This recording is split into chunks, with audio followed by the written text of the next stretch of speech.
Happy one school, one book, Gurney Elementary. I'm Bert. Actually, I'm your first masked reader.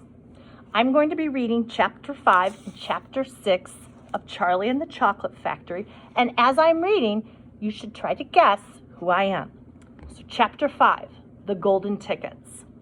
You mean people are actually going to be allowed to go inside the factory? Cried Grandpa Joe. Read us what it says, quickly. All right, said Mr. Bucket, smoothing out the newspaper. Listen, Ebonine Bulletin.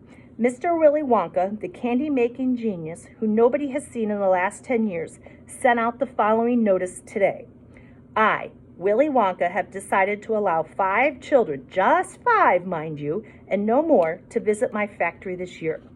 These lucky 5 will be shown personally by me, and they will be allowed to see all the secrets and the magic of my factory. Then, at the end of the tour, a special present, all of them, will be given enough chocolates and candies to last for the rest of their lives. So watch out for the golden tickets. 5 golden tickets have been printed on golden paper, and these 5 golden tickets have been hidden underneath the ordinary wrapping paper of 5 ordinary candy bars. These 5 candy bars may be anywhere, in any shop, in any street, in any town, in any country in the world, upon any counter where Wonka's candies are sold. And the 5 lucky finders of these 5 golden tickets are the only ones who will be allowed to visit my factory and see what it's like now inside. Good luck to you all, and happy hunting. Signed, Willy Wonka. The man's Dottie, muttered Grandma Josephine. He's brilliant, cried Grandpa Joe. He's a magician. Just imagine what will happen now. The whole world will be searching for the golden tickets. Everyone will be buying Wonka's candy bars in the hope of finding one. He'll sell more than ever before. Oh, how exciting it would be to find one. And all the chocolate and candies that you could eat for the rest of your life? Free? Said Grandpa George. Just imagine that. They'd have to deliver them in a truck, said Grandma Georgina. It makes me quite ill to think of it, said Grandma Josephine. Nonsense, cried Grandpa Joe. Wouldn't it be something, Charlie, to open a bar of candy and see a golden ticket glistening inside? It certainly would, Grandpa, but there isn't a hope, Charlie said, sadly. I only get 1 bar a year. You never know, darling, said Grandma Georgina. It's your birthday next week. You have as much of a chance as anybody else. I'm afraid that simply isn't true, said Grandpa George. The kids who are going to find the golden tickets are the ones who can afford to buy candy bars every day. Our Charlie only gets 1 a year. There isn't a hope. Chapter 6, The First 2 Finders. The very next day, the first golden ticket was found. The finder was a boy called Augusta Gloop, and Mr. Bucket's evening newspaper carried a large picture of him on the front page.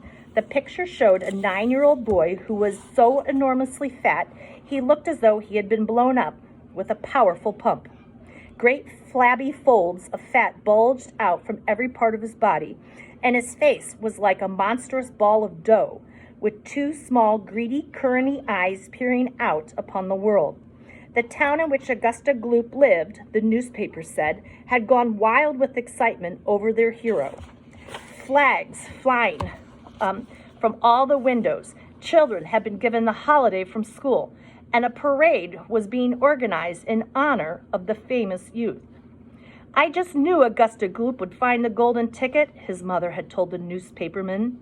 He eats so many candy bars a day that it was almost impossible for him not to find one.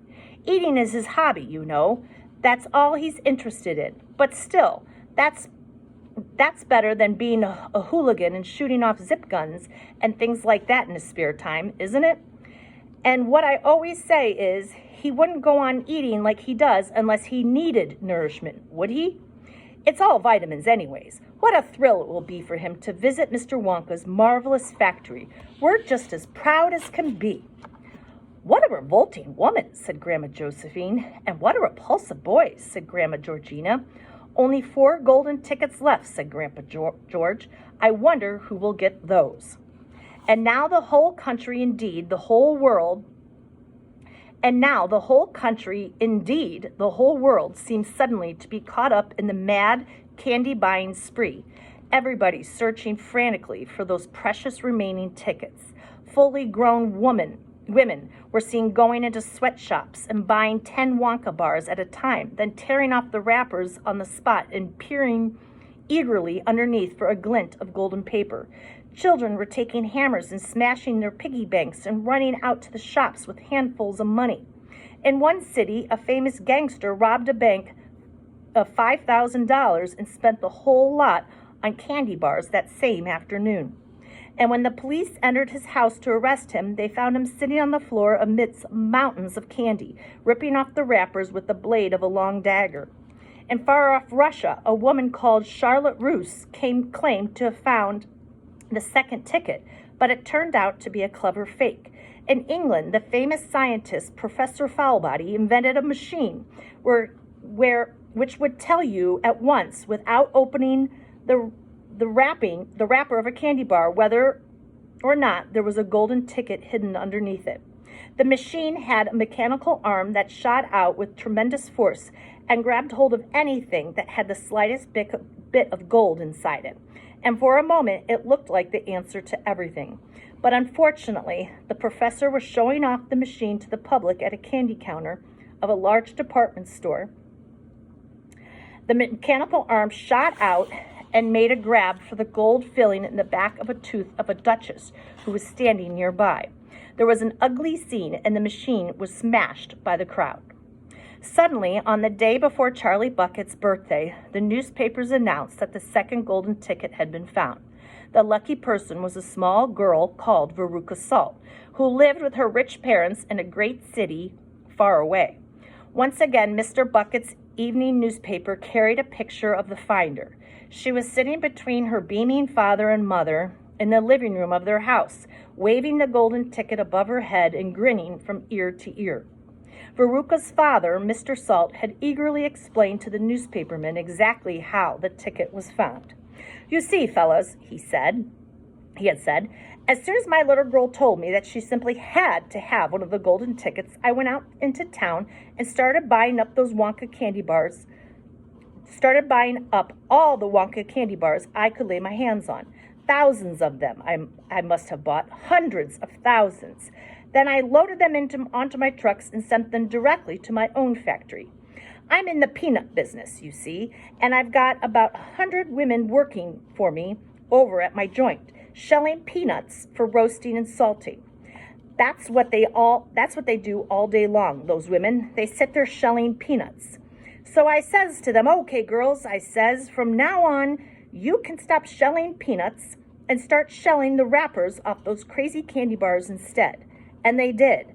I had every worker in the place yanking the paper off those bars of chocolate full speed ahead from morning till night.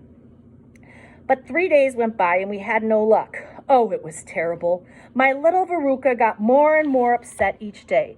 And every time I went home, she would scream at me, 'Where's my golden ticket? I want my golden ticket.' And she would lie for hours on the floor, kicking and yelling in the most disturbing way. Well, sir, I just hated to see my little girl feeling unhappy like that. So I vowed I would keep up the search until I'd got her what she wanted. Then suddenly, on the evening of the 4th day, one of my women workers yelled, 'I've got it, a golden ticket.' And I said, 'Give it to me quick.' And she did. And I rushed it home and gave it to my darling Veruca. And now she's all smiles, and we have a happy home once again."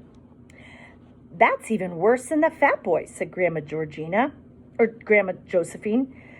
"She needs a real good spanking," said Grandma Georgina.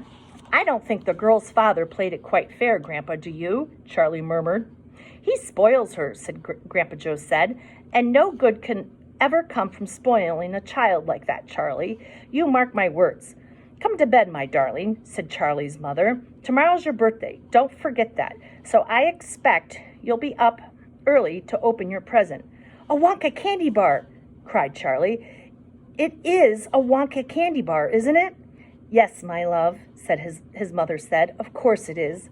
Oh, wouldn't it be wonderful if I found the third golden ticket inside?" Charlie said. "Bring it in here when you get it," Grandpa Joe said. "Then we can all watch you taking off the wrapper." So, on Monday, I will reveal my identity. Who do you think I am? I'll see you Monday.